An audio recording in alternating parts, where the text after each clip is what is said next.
Hey guys, welcome back with another episode of House of the Dragon. Last week's negotiations between King Viserys and House Hightower appear to be paying off, at least for some of the parties involved. The king is overjoyed with the celebrations of his first living male heir, Prince Aegon II, who was named after Aegon the Conqueror. Queen Alicent is expecting her second child, and Lord Otto Hightower now has a direct line to the throne that he could only dream of as the king's hand rather than his father-in-law.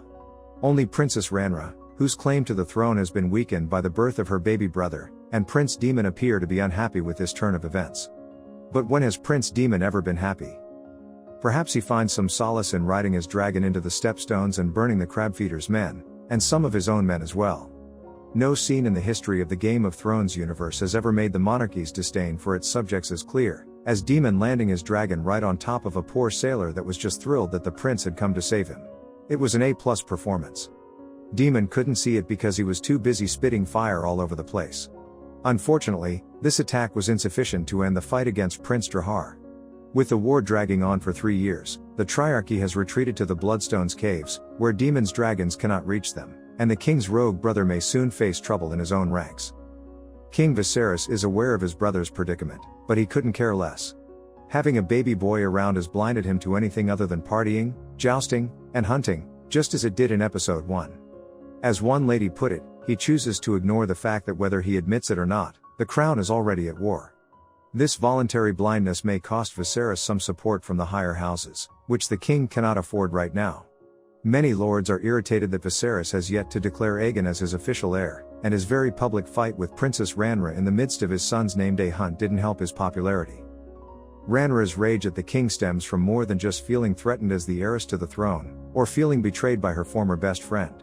All lords of the realm have been filling her father's mailbox with marriage proposals since she turned 18, and now Rhaenyra has to deal with unwanted attention from men like Jason Lannister, who approaches her with that Lannister cockiness we all know and love.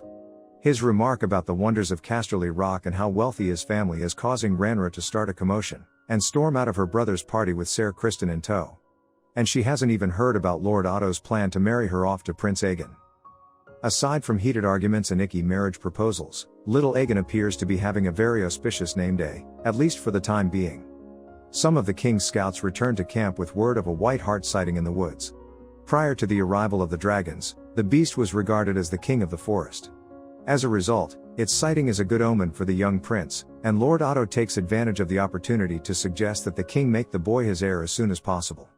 Unfortunately, when the king's men return with a white hart for Viserys to slaughter, it isn't a white hart. Viserys has a difficult time bringing the animal down, whether out of disappointment or sheer weakness, not to mention the king's health problems. Perhaps he would be relieved to learn that his other child discovered the white hart in the woods and decided to release it. Rhaenyra returns from the woods covered in blood, with the carcass of a boar she stabbed in close combat, in a display of strength that contrasts with her father's difficulty in killing an already trapped deer. Aegon's hunt concludes on a bittersweet note, and the royal family returns to the Red Keep. The event has made it abundantly clear that the lords are unwilling to accept Rhaenyra as queen, now that the king has a male heir, and Rhaenyra will not relinquish her position easily. King Viserys must decide whether to appease the houses that keep him in power or to maintain his relationship with his daughter. Last week, the king demonstrated that he is a man who follows his heart by marrying Alicent instead of Lady Lena. By the end of this episode, he has made yet another risky, emotional decision and has assured Rhaenyra that no one will take her place as his heir.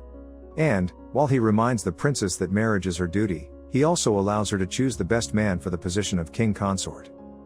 This is far from King Viserys' only game-changing decision in second of his name. The king finally agrees to intervene at the Stepstones after receiving a cry for help from Lord Corlys' brother, Vaemond. The only person who is unhappy with His Majesty's decision to enter the war is, you guessed it, Prince Daemon. He's so upset by it that he nearly kills the messenger who brought him word of Viserys' departure from King's Landing. Daemon, seeing his brother's actions as a threat rather than a helping hand, goes a step further to demonstrate the strength of his and the king's forces. In the heat of battle, he pursues the crabfeeder into one of Bloodstone's caves and emerges dragging the upper half of his adversary's body, intestines exposed for all to see. It's unfortunate that Prince Drahar died so suddenly. Fans have been dying to learn more about this cruel, mysterious figure since his appearance in the final seconds of episode 2. His mask and deformed, grayscale-like features heighten the terrifying portrait that Lord Corlys had been working on since episode 1. Crabfeeder Prince, the much-touted newest threat to the Seven Kingdoms, was nothing more than that. At the very least, we can be certain that the crown does not require external foes to spark a war. Daemon's claims to power are becoming increasingly loud, and it's only a matter of time before Aegon and Rhaenyra face off for the Iron Throne.